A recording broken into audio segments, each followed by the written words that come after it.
In this video, I'm going to share with you what true empathy really means and how to embody it to help you change your life and the life of those around you. I'm also going to talk about the more common false empathy, and that we actually want to avoid at all costs. As someone who was born extremely sensitive to other people's energies, empathy always felt like a double-edged sword. It allowed me to really feel for others in a much deeper sense, but it also came with processing the very real emotional experiences of not just myself, but others. I had some memories from when I was little of moments where I was experiencing empathy that I held on to for years. And I mean years. And when I went back to talk to these people to see how they experienced the event, they hadn't even experienced it as negatively as I was projecting onto them. So I was holding on to this emotion that the other person never even felt for years. Those are some of the extreme consequences of false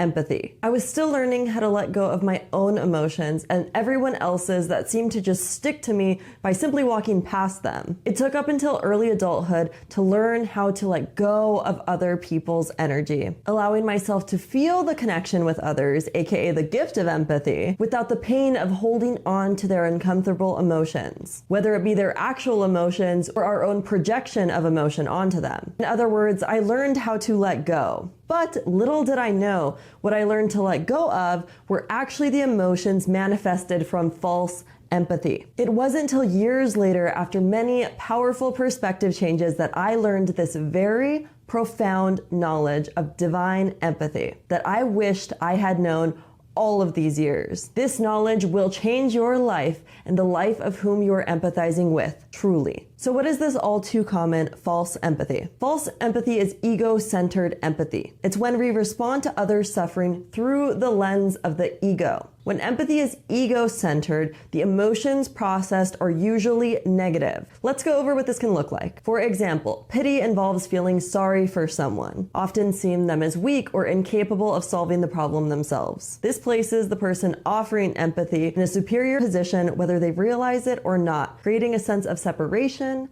and judgment. Guilt can also drive false empathy. When we feel responsible for others' suffering and feel compelled to alleviate it to ease our own discomfort, this is guilt-centered empathy. This is not true empathy. This type of empathy is more about relieving our own guilt rather than truly helping the other person. Fear-based empathy involves responding to others' distress out of fear for their well-being or fear of losing control. It leads to over-involvement and a desire to fix the other person's problems to alleviate our own anxiety of the situation. False empathy arises from lower levels of consciousness, such as those I just mentioned. This can result in something that I used to do a lot. I would project how I would feel if I was in that situation, and back then I did not have the same perspectives of life that I do now, so the emotions I projected onto the adversity they were experiencing were anything but positive. In all of this discussion of false empathy,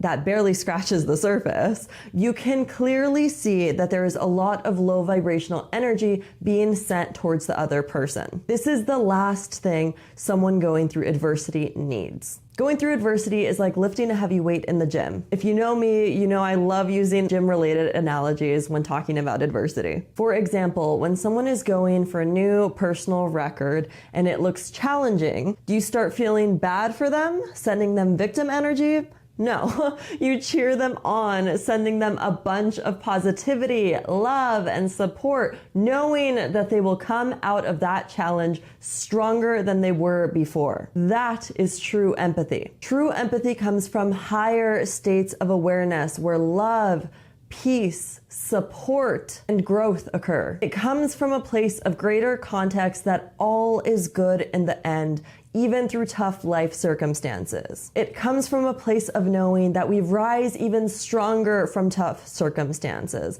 that they are opportunities for growth and opportunities to support one another. True empathy comes from a place of non-judgment, an understanding of our interconnectedness and the influence of our thoughts and energy not only on ourselves, but on others. It recognizes the light in others and helps them see their own strength and potential.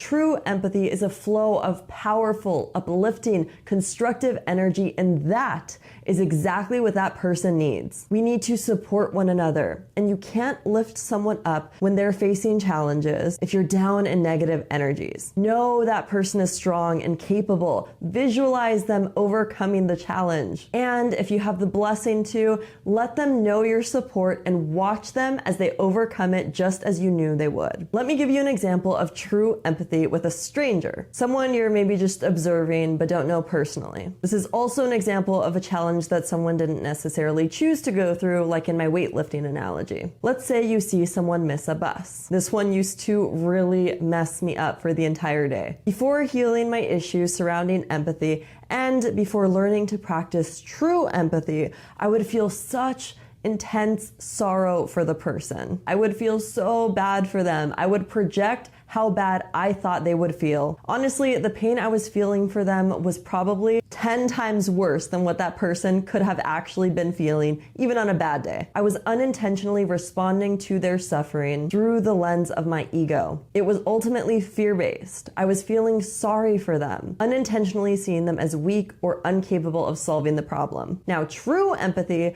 doesn't mean I now lack compassion for this person who misses the bus, but I now see the situation through the lens of opportunity for growth and an ultimate knowing of that person's capability and strength to overcome the challenge. The difference in the energy now being sent with true empathy is huge, from draining energies to empowering energies. Now, as you shift into the practice of true empathy, you might face some challenges with friends or other loved ones, so you're going to want to stick to the end of this video. I'm going to explain how to avoid really upsetting some people. People are used to receiving false empathy. Their ego, that is, feeds off of false empathy because it reinforces its sense of identity, control, and separation. If someone is down through adversity, they may be experiencing negative thoughts, and those negative thoughts are going to want company. Like the saying goes, misery loves company. If they're stuck in victimhood, not of you projecting this, but say you really observe this in the conversation, their ego is going to want to hear that they are right. Statements like, yeah, that must really suck, are not of true empathy,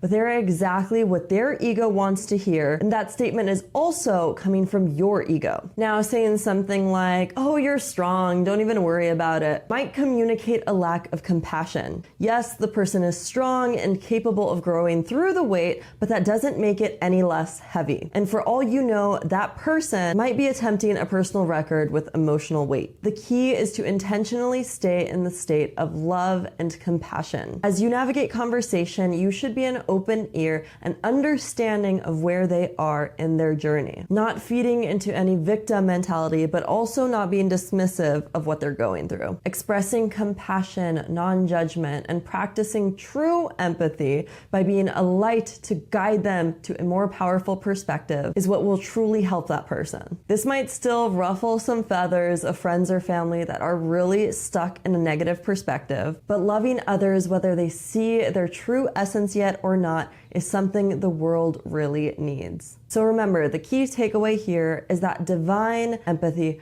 true empathy, is empowering. You are sending powerful, loving, supportive energy, knowing that that person can overcome whatever challenge they're facing. The empathy that we want to avoid is false empathy. That is any empathy that feeds the idea in any way that that person is incapable of overcoming the adversity. This will not only help the person that you are empathizing with by sending them that much needed pure energy, but it will also help you, especially if you're a super sensitive person, by becoming aware of what empathy truly is and the false empathy of the ego. Now, that's all I have for you today. Be sure to like this video and subscribe if you're new to the channel. Thank you so much for watching to the end, and I will see you on the next one.